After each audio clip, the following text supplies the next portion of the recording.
It's Undercovered with Emily Adams and Allura Leggard on VIC Radio Ithaca. Hello. Hello, everyone. It's me, Allura Leggard. And I'm Emily Adams. Welcome to our first show. I know, pretty exciting, isn't it?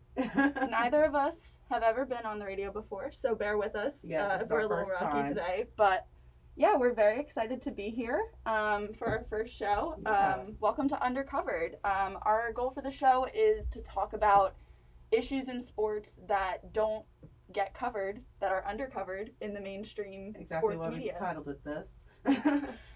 So we'll be talking about race, gender, social issues, other topics of identity in sports. Obviously we're both really passionate about women's sports. Exactly. So let's go into also a little bit. Why did we decide to do this at this point? Why did we decide now? Yeah, both of us are seniors, so we've both been at IC for 4 years, and we've both had a lot of experiences in sport media here. Yes, as most women have at any single point when it comes to sports, and we thought this was the best opportunity at this point to really go into women being in sports and being able to make their point into sports and make their being able to really just go into it and be comfortable and having to have that space to be able to comfortably be able to talk about sports and not be interrupted by anyone at any given point. Yeah, and that's really what we created the show for, is because both of us have dealt a lot with very male-dominated spaces in this industry, and so much in the news recently has been story after story of reporters talking about how they've been harassed and assaulted and just generally made to feel unsafe and uncomfortable in male-dominated sports spaces. So this is our space that we created for ourselves within this male-dominated space to kind of embrace the challenges that being a woman in sports brings, and for Allura, the challenges that being Black in sports brings, and so many other things that really intersect to make this industry really difficult, but also really worthwhile for the two of us. Exactly, and I think that's a great segue into our first topic, going into the USA Gymnastics team and being a woman in a very male-dominated field that is always constantly, that are your coaches, that are your doctors, and not feeling safe in environments like that. So I feel like everyone, let's go into our first topic at this time. Yeah, so for those who may not have heard, John Geddert, who was the head coach of the 2012 Olympic women's gymnastics team, owner of the Twist Stars gym, which is a very renowned USA Gymnastics gym, was charged earlier this week on 20 counts of human trafficking, 2 counts of sexual assault, and 2 other charges as well. He was a close associate of Dr. Larry Nassar, who I'm sure everyone remembers is now serving a life sentence in prison for having assaulted hundreds of young gymnasts over his career as a team doctor for Michigan State University and for USA Gymnastics. And Coach Geddert committed suicide shortly after he was charged. I believe it was the same day. On Thursday morning, they found him in his car. And listen, I think all of us can really say this is we feel terrible for the victims for not being able to have their day at court and being able to confront him and show the judge and people on in the jury how this man has hurt them over the course of years, through physical, emotional, sexual abuse, and as Emily said, being such a in close relation with Larry Nassar. It's just being one of the head enablers of him, along with 5 others. It's hard, and we really do feel for these victims at this point. Yeah, it's I mean, I really can't overstate enough how painful this must be for the victims who had the courage to come forward. And, you know, the details of his case are really disturbing. If you choose to go read them, Yeah. But you can probably read them on every single site. Yeah, but they're really disturbing, and to not have him brought to justice in any way is really unsatisfying for us. And I mean, I can't even imagine what all those girls who are now women are going through right now. So I mean, really, our hearts go out to them. But the real thing that struck me about this case is that it really just speaks to this deeply, deeply rooted culture of sexual misconduct within USA Gymnastics. I mean, that organization has proven time and time again that no matter what they do, no matter how many times they change their leadership, and no matter how many times, you know, we see the Larry Nassers of the world in court, there's always another one, and there's always a story like this. And it's so often within USA Gymnastics and enabled by USA Gymnastics. And, you know, just looking back on that history, you know, in light of this past week is just, you know, something has to change drastically, because the changes that they've publicly been saying they're making are clearly not doing what they say they are. No, you're 100% right. And I was reading an article, and Simone Biles had this very powerful quote where she said that she would never want her daughter, if she decides to have a child, to be part of USA Gymnastics, because of this toxic environment that has continuously propelled in this system. It is constant, as Emily has said. It's come to a point where USA Gymnastics is saying that it's a mistake, but is something really a mistake when it keeps on happening over and over and over again? That doesn't seem like a mistake anymore. That seems like you know what the issue is, but you choose not to address it in a very strong way. It's hurting these girls and women as they get older. It brings so much sadness to me and to anyone who's listening at this point, because this really does hurt them. It really does.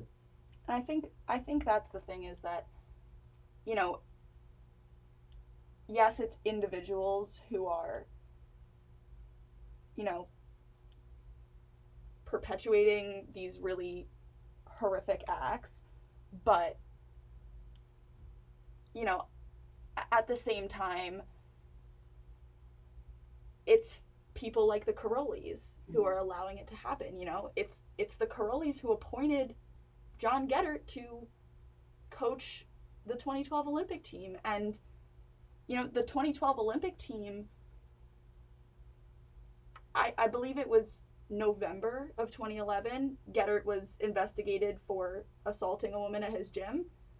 And then in January, he was appointed as the head coach of the next Olympic team. So there's just this constant cycle of allowing abusers to get away with abuse for the sake of winning. And the 2012 team did win. They won big. Mm-hmm. They were the all first gold. U.S. team to win all gold, all ever. All, I mean, all they were incredible. And now, for me at least, it's so difficult to look back at that and know John Geddert was their coach, Larry Nassar was their team doctor, and the Carolis were sitting there overseeing all of that, knowing exactly what's going on the whole entire time. I mean, it's horrifying, and it's so hard to, like, those games and those wins lose so much value now.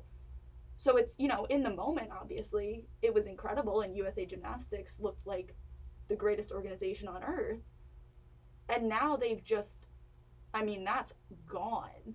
Like, they have lost any credibility that they ever had. And now it's, you know, these real human beings who we all saw as superheroes on our TVs when we were 12, 13 years old, now we're watching them publicly relive their trauma. 100%. Just watching them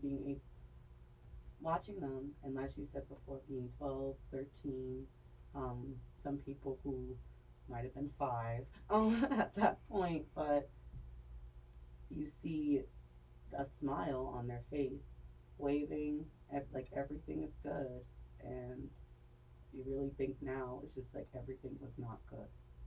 Yeah. And that's something that a lot of people, and I will say personally, I am also guilty of this, have done with athletes. It's you kind of just see them just as an athlete, but you don't see them as a person who is going through real things. And it's just awful. Like, the thing that really also bothers me about this whole entire issue at this point, this whole case, is that, like said, it's dated all the way back because he has known Nassar for years, right? His gym, like what was it called? TriStar. Yeah. Yeah. Twist Stars. Thank you. That was in Michigan. Mm-hmm. So when you really connect the dots, it's like this has been going on for longer than probably what we are even reading. Yeah, absolutely. And that's the other thing too is, you know, John Geddert coached the national team in 2012. Nassar was the team doctor in 2012, and he was working with USA Gymnastics before that. He was at Michigan State long before that. And all of this has come out in the last 5 years or so. You know, it's 2021, and we're just now, you know, finding out about Geddert's actions. And so now I think the real fear is what's next, because there was an Olympics in 2016 that the Curlies were still involved with, Exactly. you know, and there's an Olympics coming up this year, hopefully. Mm-hmm. But, you know, we don't know who's in charge of that. Like, Exactly. there's so many questions now that it's hard to trust anything coming out of there, and it's hard to want to even support the sport and support the team, because I mean, this is so ingrained in the top levels of the organization, and nobody knows how deep it goes at this point, you know. Exactly. Like, because we're really all finding out about this in real time, and you know, the question is, how can we know that it's all gone unless they just wipe the slate? Exactly. And get rid of all the gyms and get rid of all their leadership and just start over, start again. Yeah. And I really think that's the only answer here, is that they really just need to burn the organization as it exists right now to the ground and try again, because clearly this is the formula not that working. they're doing right, exactly. The formula that they are doing right now is not working. It is time to change something up. And they're ruining the sport, frankly, for kids now. Because if I'm a parent, I'm not putting my kid in gymnastics, No. in high-level gymnastics. Absolutely not. Because I don't, like, who knows who to trust? My mom would always say to me before that with every doctor's appointment that I went to when I was younger, she would always be in the room at all points, because you don't know what people are going to be doing at any point. And it's so sad because these people have put so much trust. Like, that's what sports is all about at the end of the day. It's about a trust that you have with your coach. It's about a trust you have with your teammates. It's about a trust that you have with the other leadership that's going to be helping you be the best that you can be in the sport, because that's what they tell you at all points. And parents and their kids trusted these people. Yeah. And that trust was completely wiped away. Yeah. And that's the thing is, you know, if it was just Nassar, I mean, they could have come back from that. If they had taken action to deal with Nassar when the reports came out, when Maggie Nichols' parents reported it to USA Gymnastics. But it's the cover-up that really, I think, is making things hard to swallow, because the amount of people who were involved in allowing such, I mean, really horrifying abuse to just keep happening to kids who, you know, Geddert's sexual assault charges are against a 14-year-old, I believe. Mm-hmm. And it's horrifying. And so many adults in the room looked the other way because he was a good coach of gymnastics. He got the medals. And I think that's going to end up being a big theme for us, is, you know, the problems in sports that we allow to happen for the sake of winning and for the sake of success. Because did he win medals? Absolutely. Yeah, the 2012 Olympic team is incredible. Exactly. You can't fight that part. The medals were won. But is it worth it? Exactly. Is it worth the emotional trauma and physical trauma, the sexual trauma for all of these people that they're going to live with for the rest of their lives? Exactly. All right. Well, with that, we're going to take a quick break, and we will be back shortly to talk about Caster Semenya's new lawsuit and some WNBA ownership changes. Yep. All right. Okay, we're back, everyone, and let's go right into Caster Semenya's lawsuit case, because that is probably, as some of you may know, Emily and I we're both part of a track team here. So we both like to run, which we don't understand, but we both love to run. So this is honestly a really upsetting case, because this woman is just such a remarkable runner. And the mere fact that she has to go through, one, sex testing, which was probably the most horrific thing I've ever heard in my entire life, and it's still fighting a lawsuit case because the Olympic Committee does not believe that she should be running because of the high amounts of testosterone that she has in her body that a lot of women do have. But that's not fair to take away a sport and take away her capability of running in a sport that she loves so much away from her. That's not right. Yeah, so to give a little background on Caster Semenya and the case for those who may not be familiar, Semenya is an 800-meter runner from South Africa, and she was the best in the world for years. 2 Olympic medals and 4 world medals. Yeah, I mean, she's incredible. She was chasing the world record. She was getting close there towards the end. But Semenya, first of all, does not present in the typical Western feminine look. You know, she doesn't have what we would consider feminine features in the same way, you know, based on, you know, white faces, obviously. Yes. And that's something we'll go into briefly. But she was banned from competing in any distance from 400 meters to the mile, I believe. Yeah. And she ran everything from 400 meters to the mile. She was also a medalist in the 1500 meter at a world championship, I believe. So the IAAF, which is now known as World Athletics, which is the governing body of track and field, they ran a study, which is questionable to begin with, that said that women with a certain level of testosterone naturally occurring in their bodies had an unfair advantage over other women.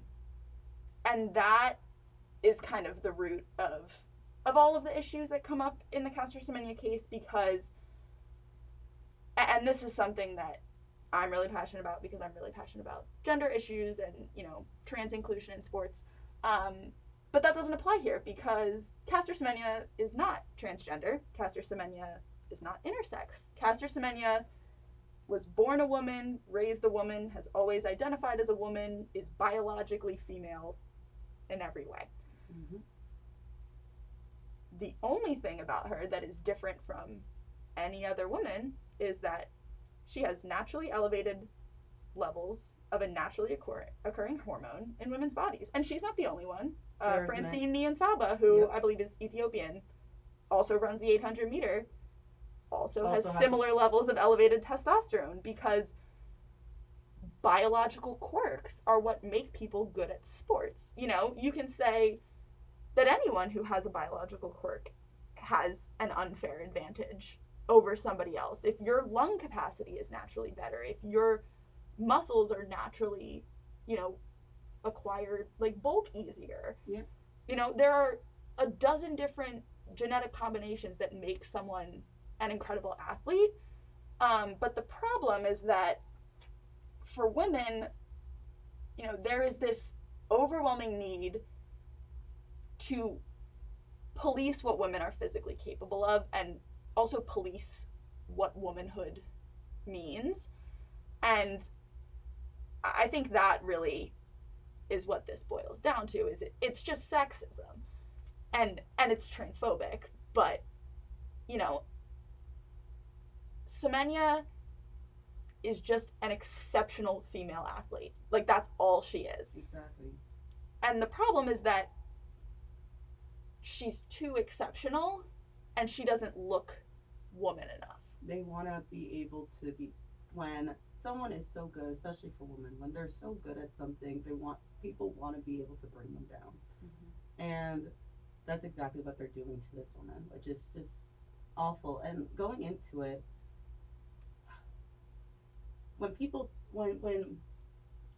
we're saying this, and I'm using this in quotations with all seriousness, everyone, the ideal track and field body, people are thinking of, oh, everyone needs to look like Allison Felix. Mm-hmm. Everyone needs to look like Sonia Richard Ross. People need to start looking like Shelly Ann Fraser Price. But no, that's not it, everyone. Because for anyone who's seen sports, played sports, has an interest in sports, you see that there are people of all shapes and sizes. There is no ideal body when it comes to sports. Everyone has their own body. And I think the thing that's really hurting me a lot right now is the fact that they are taking down this black woman and making her seem as though that she is male.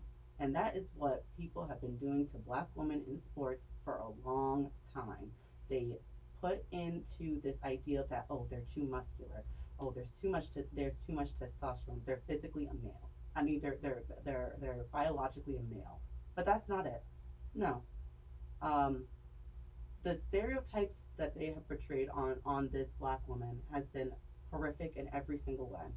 And what's even more absurd about this is that people are believing what these articles are saying about her. And it's because they're trying to use scientific words, or trying to say that there's data, and which is very questionable, as Emily was saying, in its own. It's time to call the attention to why are we, or why are they, or just in general, so focused on her having a very natural thing that's very normal. It's a normal hormone to have, and they're so focused on this because she's winning.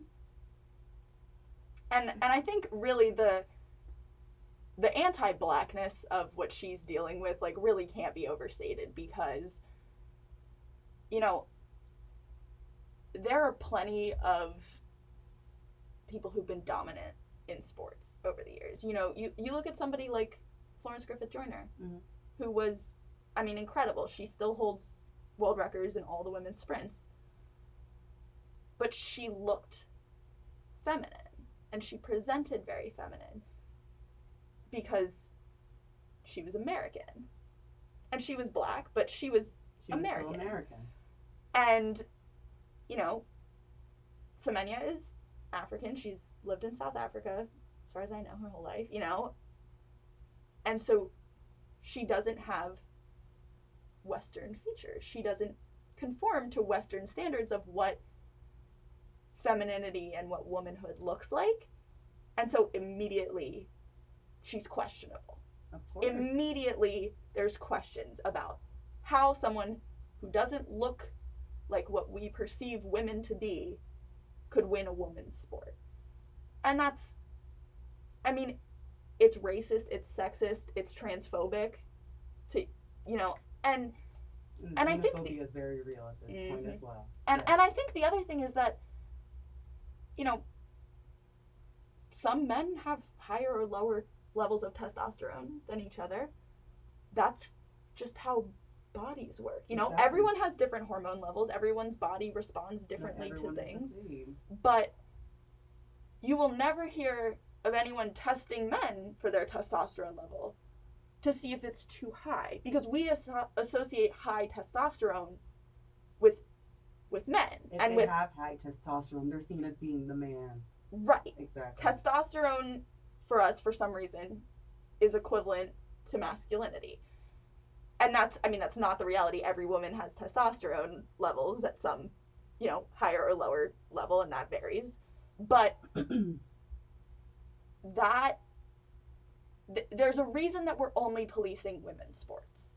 We're not policing men's sports to say, oh, your hormone levels are too high for a man. You've exceeded your manness, and now you're, you know, at a superhuman level. Because that sounds insane. And saying it about women sounds just as insane, but we're so used to the idea that women's sports need to be saved from the men who are trying to invade and take it over. Like, women's sports need to be left alone so that women can be successful and reach that potential. Caster Semenya could be a world record holder right now, but World Athletics has kept her out of the sport for coming up on 3 years now. I think it is. And this is her third lawsuit, the one that she filed this week. She's lost the other two. Yep, she filed with the Court of Arbitration of Sport, and then she lost that and filed with a Swiss appeals court and lost that as well. And so now this is kind of her last avenue, I believe, with the European Court of Human Rights. And it is a violation of her human rights. The fact that she and she is still allowed to compete if she takes hormone suppressants. If she physically alters her natural body to reach some standard of a hormone that has nothing to do with gender. It's profoundly confusing to me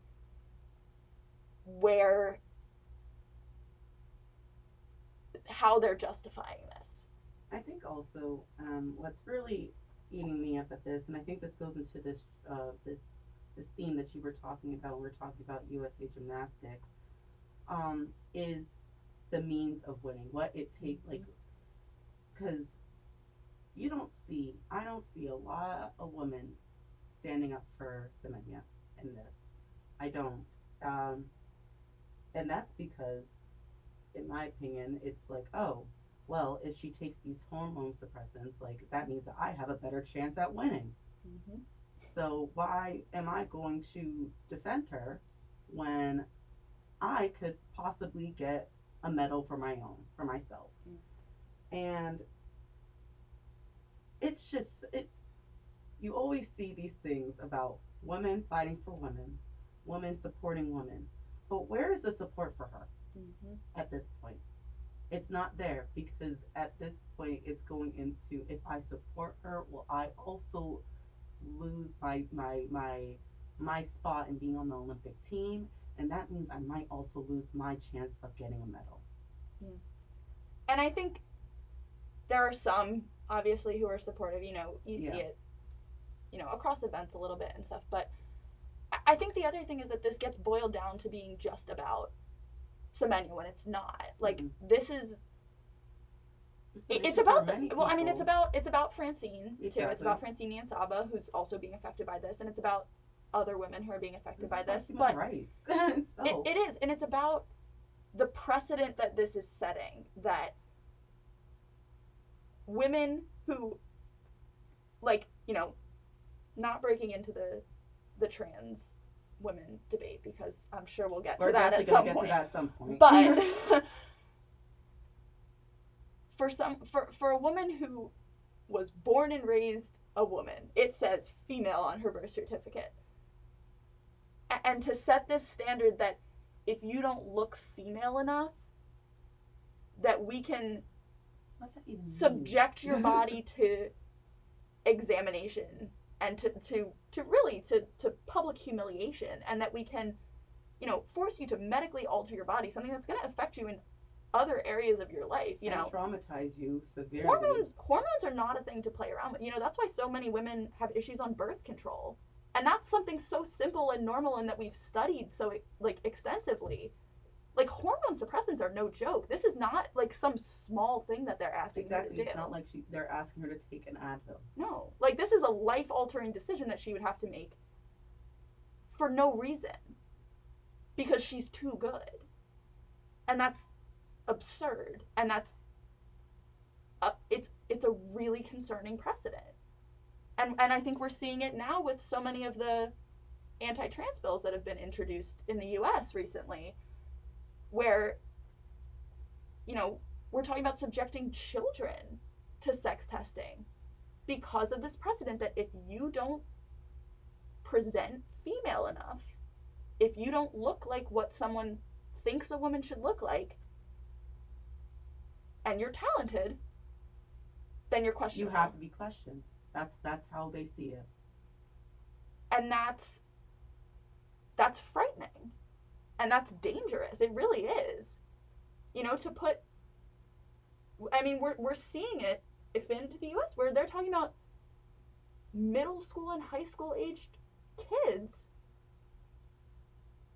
having to be put through this. And it's taking the joy of sports away by bringing in things that are just so unnecessary and such a violation of your privacy, of your health, of everything about you, of your rights.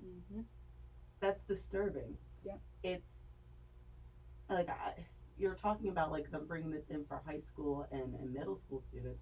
I would not be shocked if they started to bring this in for elementary school students. And as we were talking about before, like, people start putting their kids in sports at a very young age, right? Like soccer, they put them in gymnastics, they put them in tennis, like all these different sports. I wouldn't be surprised if they started doing that then. It looks like it's one woman. It's just Semenya who's It's fighting so much this bigger fight. than this. But it's so much bigger than that, and it will lead to so much more hate and so many more just like violations of young girls and young women for the sake of policing women, and for no other reason. There's no other reason for them to do this other than to police what women are allowed to be capable of. 100%. Alrighty, with that, we're going to take another short break, and we'll be back to chat about the WNBA. Yep. All right, so let's talk some WNBA. Of course. This is the best. I'm so excited to be talking about this. One, love basketball. And two, this is probably one of the most historic things that I could really be talking about right now with WNBA, because we have some new ownership. And the best part about this new ownership, of course, we want to start off by giving you a little brief. It's about the Atlanta Dreams. As most people know, Atlanta Dreams was previously had ownership from Kelly Loeffler, who ran for the Atlanta Senate, but lost that race. She had a 49% ownership of the Atlanta Dreams, and over the course after she sent in a letter, I believe, or email to the commissioner of the WNBA stating about how she disagreed with the Black Lives Matter protest, and the women of the WNBA really engaging in this as well. After that, of course, you can only imagine the backlash that Loeffler would be getting in her statement towards this, and she wanted to release ownership afterwards, and now we have 3 new owners.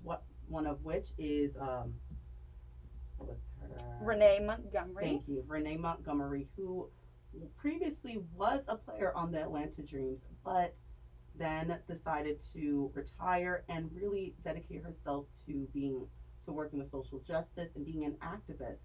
And now she is the first retired WNBA player to have an ownership position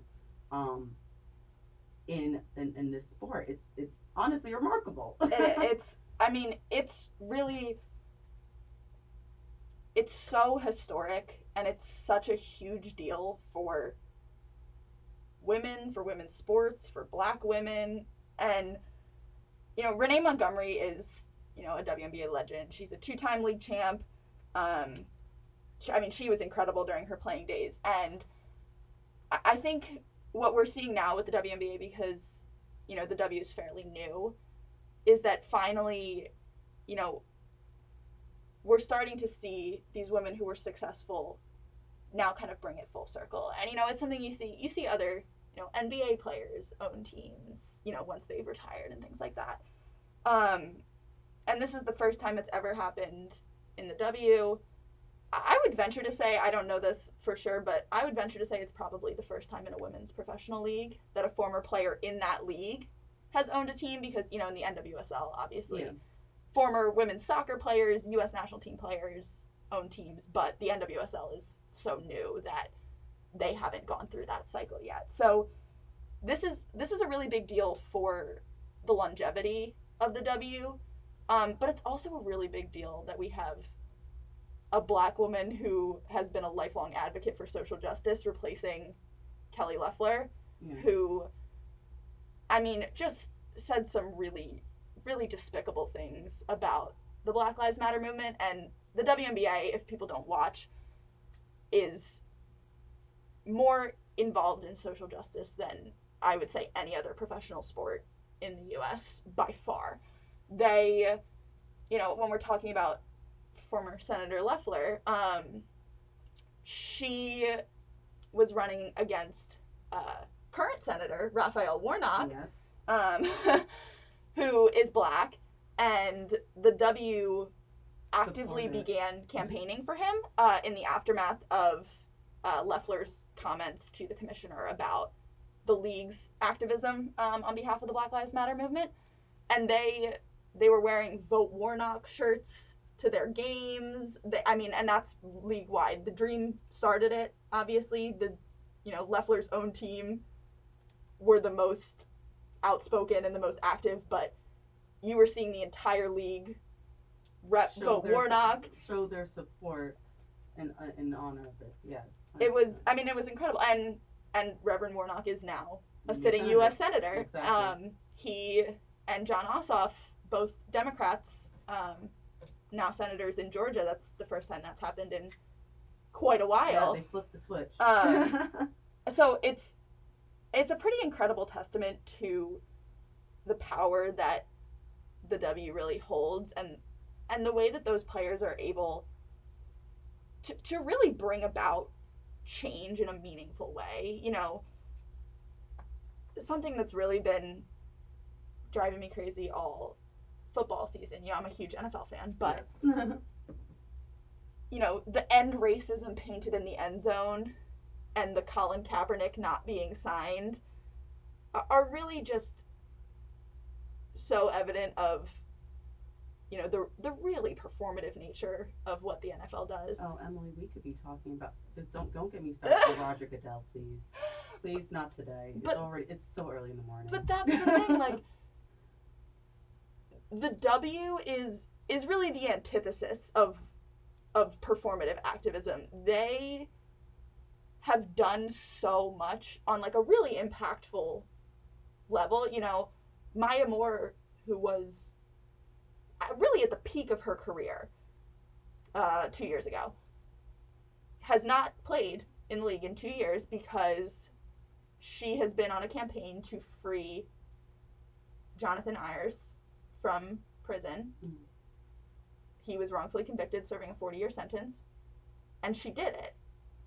She successfully mounted a legal battle, and he was freed after being wrongfully convicted from a 40-year sentence because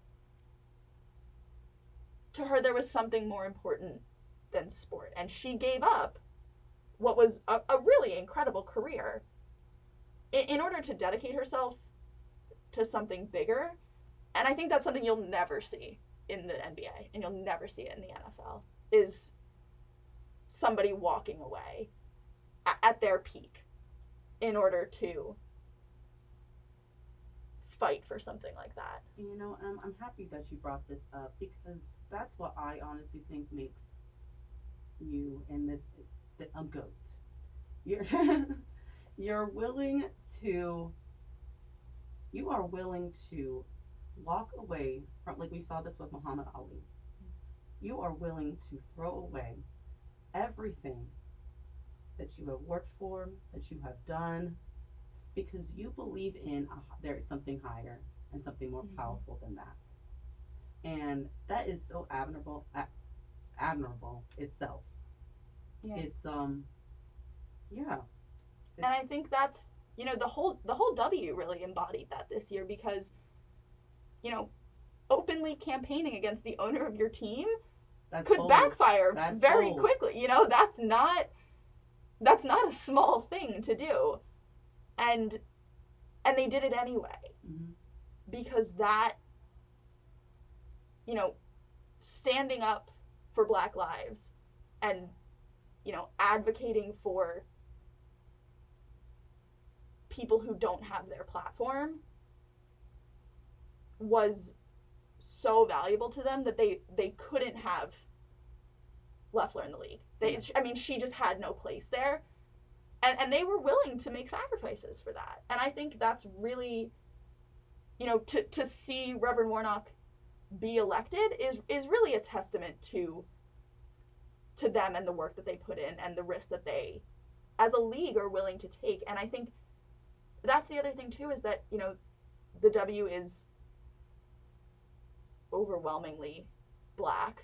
I don't know the percentage off the top of my head, but it's, you know, a lot of the women in the league are women of color.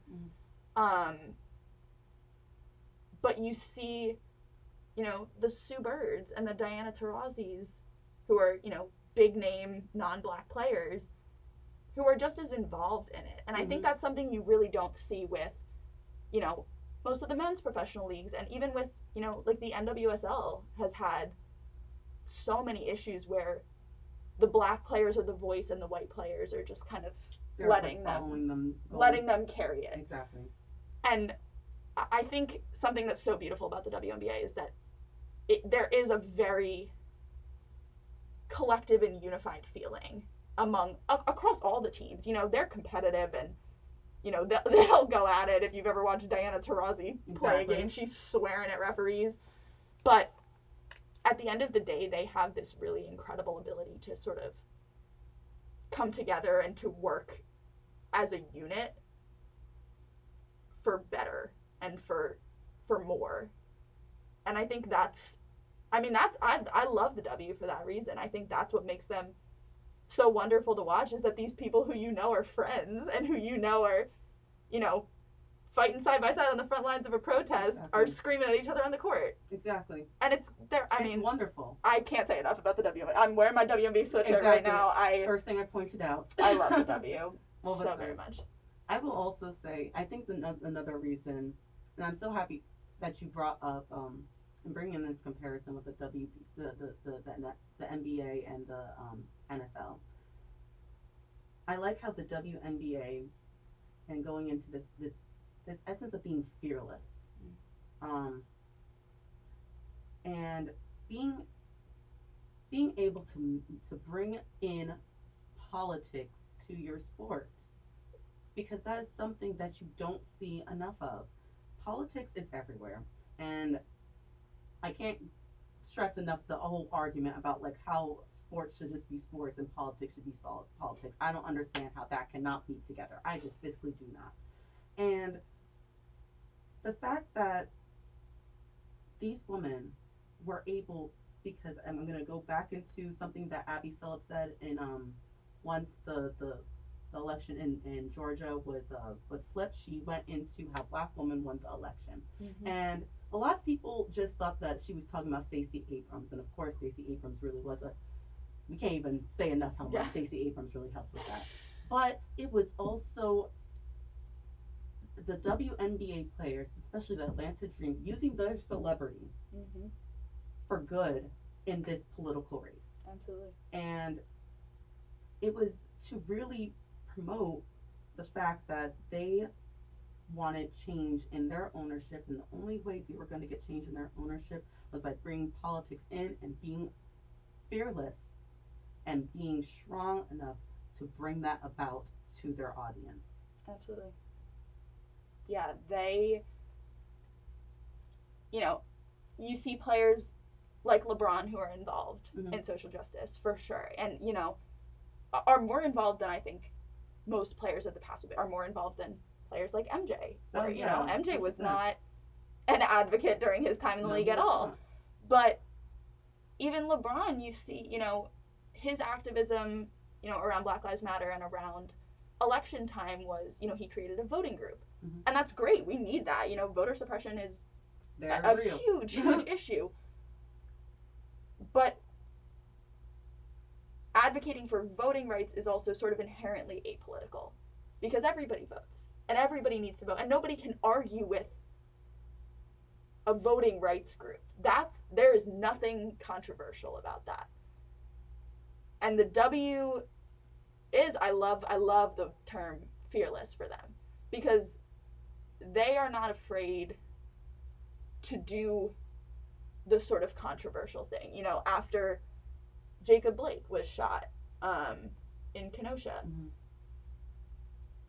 they were on the court wearing t-shirts with bullet holes in the back that weekend that they didn't play after that happened. And that's, I mean, really jarring. It's really jarring to see, and that was the point, was that they wanted you to talk about it, and they wanted people to be upset about it, and they wanted it to make a statement and to be memorable and to be upsetting, because it is upsetting. You know, police brutality in Black communities should be upsetting, and they don't shy away from doing the things that are upsetting and doing the things that are hard. And I think, you know, and that's why we see Renee Montgomery as the leader of a team now. Exactly. Because the WNBA are fighters. They really are. And they have fought for so much. And I think now having Renee in a leadership position, now we're seeing that pay off.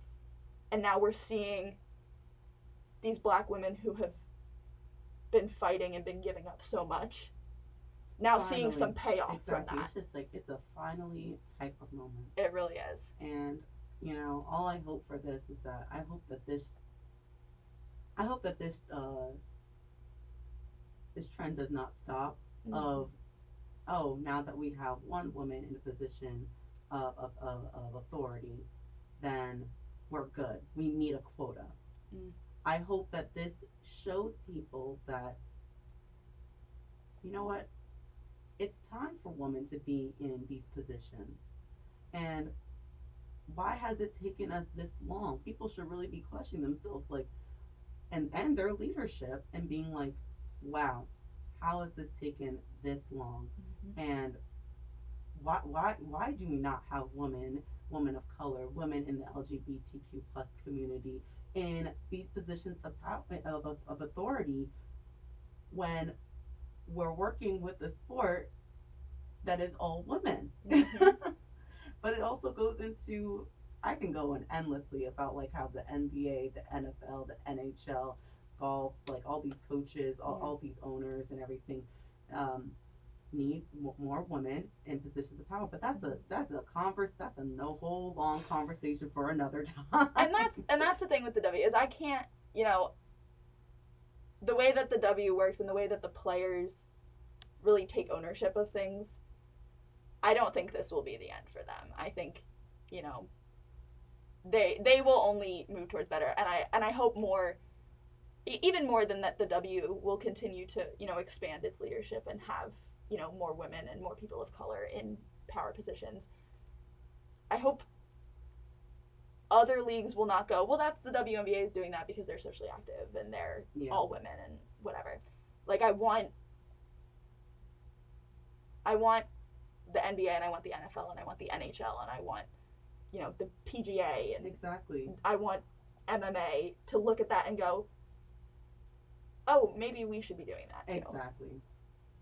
Alrighty. Well, we are coming to the end of our time, so let's wrap it up. We've talked about some heavy stuff this morning for 10 a.m. on a Sunday. But we promise you we do not hate sports. We love it. And we're going to prove it because we're going to end our show today with our little fan moment of the week. It's, something about in sports this week that just gave us the warm and fuzzies and made us remember why we really love sports and why we got into sports media in the first place. Because it is hard to remember sometimes with so much going on in the world. Well, my favorite of the week, honestly, was, Emily and I were talking about this before, Naomi Osaka just being who she is and winning and just, I just love it. I think it's time that we see young women, and it's so important to see young women of color just doing what they have to do and winning and just being absolutely phenomenal and giving people so much hope, but not being the reason for their hope, being the reason for them to just see, wow, I can get there. I can do that. So that was my warm and fuzzy feeling. And yeah, Emily, what was your warm and fuzzy feeling today? Oh, my warm and fuzzy. Well, now you've reminded me of Naomi and her little butterfly on her shoulder, and she's so fabulous, and we love her so very much. My warm and fuzzy moment was the United States women's national soccer team winning the She Believes Cup. That was very exciting. We hadn't seen them play in a little while, so it was great to see them back in action. Had no doubts that they were going to win it, but it was, exciting it's always exciting to see them play, and, they are just such a cool group of people. They are. And, they're, they weren't perfect. We had a few who didn't kneel for the national anthem and things like that, but overall, they are so empowering, and they are such a symbol for the way that women's sports can be marketable, I think, is why I really love them, because, men's sports during the pandemic have really plummeted in ratings. They've been really, really struggling. And women's sports have been through the roof. The U.S. women's national team had incredible ratings during the She Believes Cup, the NWSL. Their ratings were up like 400% or something ridiculous when they were playing in the Challenge Cup over the summer. Everyone loves tennis. So those players, the players of the U.S. women's national team have so much power to,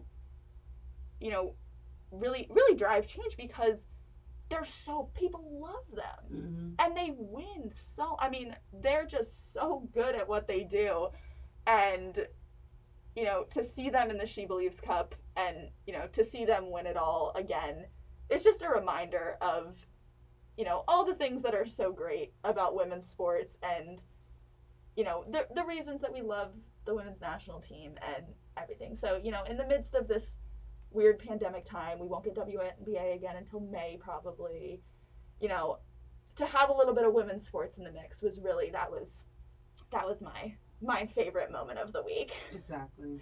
Love it. And for all of you too, I strongly encourage everyone, since a lot of sports, because sports have definitely taken a very strong hit during this pandemic, I encourage you all to just follow up on these athletes, especially all these female athletes on Instagram, on Twitter. I can assure you and guarantee you that even though they're not playing their sport, they're still always active on their social media, and they just watch, listen, hear them. It's great. Alrighty. So that is the end of our show for today. I know, We got so through it, our excited. first one. Coming up after us at 11, you have the weekly pitch. So they will be on shortly after a quick break. And we will be back here next Sunday at 10 a.m. on the air for you. So thanks for listening and have a great rest of your day. Bye, everyone. Want to hear your favorite song sung by a different I'll take a artist? picture. Tune in to Dumb. We Got It Covered on Thursdays at 7 midnight. Do it for the Instagram. Yes. I'm really bad at this. Wait. Emily, what's the Instagram for us again? If you're a nice person who likes to help out around campus and make people feel good, then join Random Acts of Kindness, a club on Ithaca College campus that spreads a more positive culture around the student body by having you talk to random people, hold doors open, spread notes around with positive messages, and generally act like a good person around campus. If you found $20 on a walk, What's the password you would think again? that's a lot of money. If you had to read 20 books for your class, you would think that's a lot of Huh. money. What's the password again? You had to Seattle. spend Seattle Storm 1, 16 all hours lowercase. straight, You would think it's a lot. But on the weekend of April 16th, 4 VIC Radio DJs are going to show that Welcome to the weekly pitch on VIC, your there we home go. for the hottest takes, debates, news, and Alrighty. everything sports. From collegiate athletics, O'Malley No, set the sit back screen. down. Gamboa Sit back down. to Cannon. Cannon. Introduce them. To professional sports. Yeah, no plexiglass. I'll take a selfie of it. We'll put it on Twitter. Ready?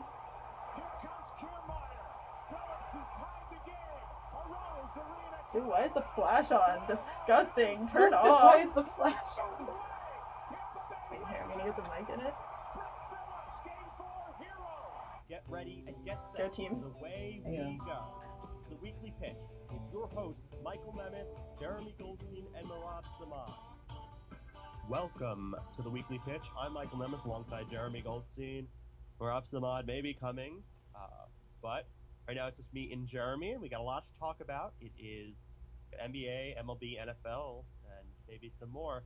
And just want to let you guys know kind of how it's going to work this semester. So because of COVID-19, you can't have two straight shows in the studio. So right now, this week we are remote. We are recording on a Saturday, and it'll be when you hear it, it'll be Sunday. Oh, cool. All right. I'm so And excited. Time to Next week sanitize. we'll Oh, I be in need to do studio. my check-in. However, we aren't going to be allowed to use phones, so we will try to do something probably with Zoom. We haven't finalized details on that, but probably Zoom's going to be the best way unless we get access to Twitter Spaces, because that's kind of a cool thing. But we hope to have callers, though. That's kind of like a real key feature of our show, so definitely going to try to have that. And shows will be an hour for the remote episodes, which is like this one. It'll be released to the podcast app as well if you aren't able to listen to it on air. We are Sundays at 11 o'clock. And yeah, I'm looking forward to this semester. Looking forward to get back in the studio next week. It's going to be great. But I guess first let's talk about the NBA. I'm So like really That was happy. kind of fun. That was fun. reserves, At first I was like concerned. I Not was like, too oh my many god, am I gonna have a surprises there. conversational tone? I'd say We the did. surprises I felt were Devin Booker not making And we didn't curse. I know! Like Like I wanted to say hell a few times. And then Vucevic making it Like, over what the Sabonis hell? or I'm honestly Zion. so proud of myself. That was my biggest concern. I was like, Sabonis I'm totally being gonna curse. included Like, I is know, not I a know. great It's, now. I almost didn't Or like want say to. bitch. I want to say Injury, that so many times. the If I Pacers are not can, doing it. but like Really, the East is a Okay. How am kind of I a in mess trouble for a outside first the show? top I three didn't teams right now. touch the microphone, so we're good on that. Yeah, absolutely. I mean, I think when we made the predictions last time, I'm scared I to think we wipe down the were board. I mostly don't wanna- correct. And we did address Vucevic, and we said that just because the team has Oh, not it's been good, winning it's not games, water. it's going to be harder for water. them to talk about him, but he has been playing really good basketball, I so have it's not like hand he doesn't sanitizer, just deserve turn a off spot. breathing It's just maybe sound. other guys deserve it There more, we you know? go. But Cash I do money. think there is no necessarily huge snubs. If you go to the West where Devin Booker was snubbed, or on the season now, who would he have made it over though, you know? This is so Maybe I Chris think the only- Paul. I actually Chris really Paul like is the the studio. answer. Why? But also, if you're gonna, I'm you kind know, of sad that we're. I don't think he's gonna be that mad that his teammate made it over him. We're But remote now next they're week? both in. I think so, Because I yeah, don't 'cause think it he's seen alternates anyone the else. Like, I mean, weeks no, that we're Paul, remote Zion, versus in the Zion's studio. having a really good That's season. okay. So I really can't because say like he deserves the number. they have to let because they have to do an hour in between each one. So like next week, these guys are like in person. and we're Lillard is an MVP remote one. candidate. Oh, that makes sense. Rudy Gobert's going to win Defensive Player of the Year, and Paul George is an MVP candidate as well, despite being the second best Oh, I player got on the it. team. Okay. And Anthony Davis is Yeah, I'm gonna give you this so you can. Is that What? what's I don't his understand. I mean, technology. Mike Conley still hasn't made like it. a grandmother. There you go. I don't. He may never make an All-Star team despite Okay. getting all this money in his career. It's like it's Great. honestly really like unsettling. He's I a don't shooting guard understand a lot of things when it comes to He I is. He just Okay, unfortunate, television how many major. good guards are. Like, My it's- question is, who's going to it make it? concerns me so Who's much. going to be the starter instead of Durant? So it. Tatum, Oh, I like actually. those. They Thanks. I like said those a Jason lot. Tatum's They're my first Ithaca starter. boots. I got them for Christmas. They're cute. Surprise. I like think those a Tatum lot. is kind of the obvious choice. I know we could argue for Randall. Okay, there we go. You're in. I would Perfect. argue Okay, that thank maybe you, 'cause I he's didn't having a understand little bit this. better season than Tatum. I mean, the Celtics are woefully I'm going underachieving. to take this. You just have Fighting for to playoff sign. spot when they for- have You just have to much more signature talent that than a because lot I of the teams they're wrote fighting your with. shit. Thank I mean, you you. got Tatum, I'm Jalen assuming that Brown, you're cleared to be on the Walker. others. That's a Yes, I team am. that is top 4 in the East easily. And for some reason they are what, like 7th in the East. So it's It is like 11:05ish. yeah, I just